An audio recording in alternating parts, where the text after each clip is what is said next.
மீனாட்சி குங்குமத்த நெத்தியில சுட சொல்லு.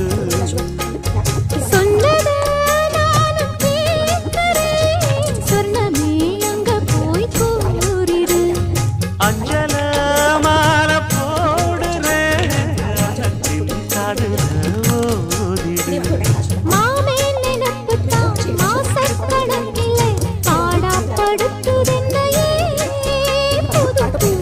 மறுபடியும் ஒரு கப் வந்து இது எடுக்க போகிறேன். மறுபடியும் வந்து அரை கப் வந்து எடுத்துருக்கேன். கோதுமை பாதி மைதா மாவு பாதி எடுத்துருக்கேன். இது வந்து பார்த்தீங்கன்னா ஒரு ஸ்பூன் வந்து பேக்கிங் சோடா போடுறேன், அரை ஸ்பூன் பேக்கிங் பவுடர் போடுறேன், ஒரு பிஞ்ச் அளவுக்கு உப்பு போடுறேன். இப்போ இது வந்து நல்லா வந்து மிக்ஸ். ஸோ இது வந்து மாற்றி இந்த மாதிரி எடுத்துருக்கேன். எல்லாம் அப்ளை பண்ணியிருக்கேன். இந்த மாதிரி வந்து எல்லா பக்கம் வர மாதிரி அப்ளை பண்ணிட்டு என்ன பண்ணி மாவு கொஞ்சம் போட்டு இந்த மாதிரி டெஸ்ட் பண்ணிட்டலாம். இந்த மாதிரி வந்து டெஸ்ட் பண்ணிட்டலாம். இப்போ இந்த மாதிரி டெஸ்ட் பண்ணியாச்சு. இப்போ இந்த மாவு வந்து ஸோ இந்த மாதிரி ஊற்றியாச்சு. இந்த பபிள்ஸ் எல்லாம் வருது, அதெல்லாம் போயிடும். அதுக்கப்புறம் என்ன பண்ணுவாங்க, நான் வந்து கொஞ்சம் சாக்லேட் இது பண்ணி வச்சிருக்கேன். ஸோ வந்து லைட்டாக வந்து இந்த மாதிரி தூவி விட்டுக்கிறேன். வைக்கலாம்.